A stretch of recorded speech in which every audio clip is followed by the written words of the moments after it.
Hey, friends. So, today I've been reflecting on something that has come up for me in a variety of ways over the last several weeks because I've been doing a class.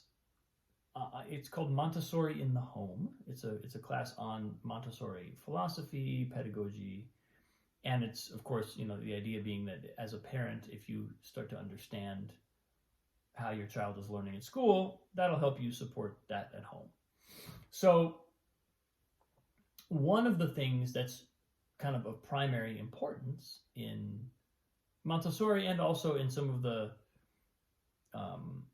thinking that's not even strictly Montessori, but it's kind of peripheral to that philosophy, is the idea that kids, especially young kids, really thrive on routine. They thrive on the ability to be able to predict what's going to happen to them next, because it alleviates a kind of the sense that the next moment could potentially be an emergency situation. It basically just tells their, at that point, kind of hyper alert brains that things are okay because there's a structure here. Now, that structure may involve events and things they have to do that they don't like or want to do. But the structure itself, the overall structure, and maintaining it regularly sends a message that goes way beyond the individual, proclivity towards a given thing they have to do. That matters much less in the kind of big picture than the fact that a routine is a routine, and that the same things kind of happen in sequence, and that the days have a kind of consistency to them. That's the thing that allows kids to relax. And I have found this over and over and over and over again. And when I, as the parent, as the leading figure in this relationship with my 5-year-old, deviate from the structure for whatever reason. Sometimes it's because she pushes against the structure. Sometimes it's because I did something different today, and so I do it different. But whenever I deviate, there's a price to pay. There's a cost associated with not maintaining the structure. And it's very visible when you're working with kids. It's right there in front of your face, because it's only really right there in front of your face once you have experienced what it's like working with a child who is used to a structure and having that really flow well.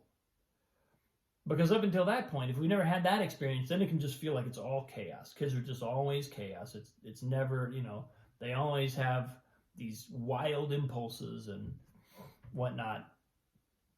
But I have actually, to some extent, experienced a settling of that when myself and my wife get good about having a regular structure to our days, especially our mornings, but also our evenings when our daughter's in the house. So anyway, that's kind of something that I've been observing, and as I've been learning more about it over the past few weeks, I've been appreciating it more and understanding a little bit more how it works and why it works, and reprioritizing it as something that is a great, great benefit to my life, our lives, but also to my daughter's just state of wellness. She's at peace more when we're in a regular structure. Now,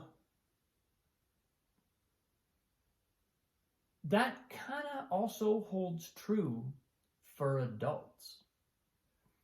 As adults, we kind of have the structures that we have that let us get through our day, and that, we're by and large functional humans, hopefully.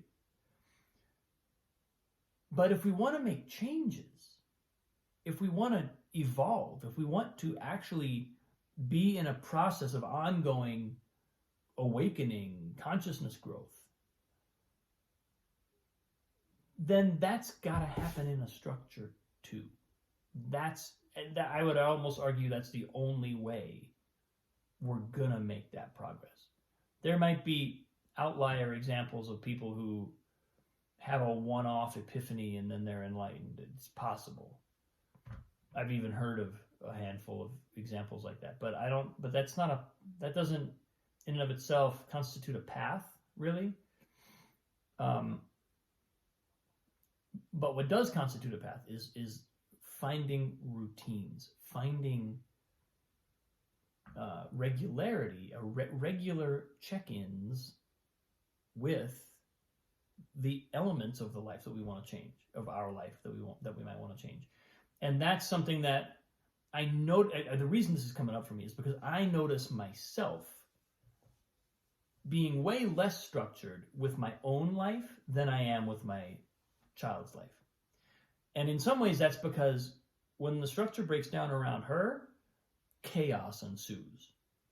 So I've learned to prioritize that because it keeps the family and it keeps her in a place of real, I think, genuine openness and genuine playfulness. That's the kind of, sometimes I guess, counterintuitive thing about having a real rigor to your structure, to your day. It actually creates the potential for far more playfulness and spontaneity than if that structure's not in place. Otherwise, that spontaneity doesn't feel like a payoff. It feels like a liability. So I've gotten really good. I've become conditioned that that's a priority. Got to maintain that. And every once in a while I slip, and then I'm reminded of why it's so important.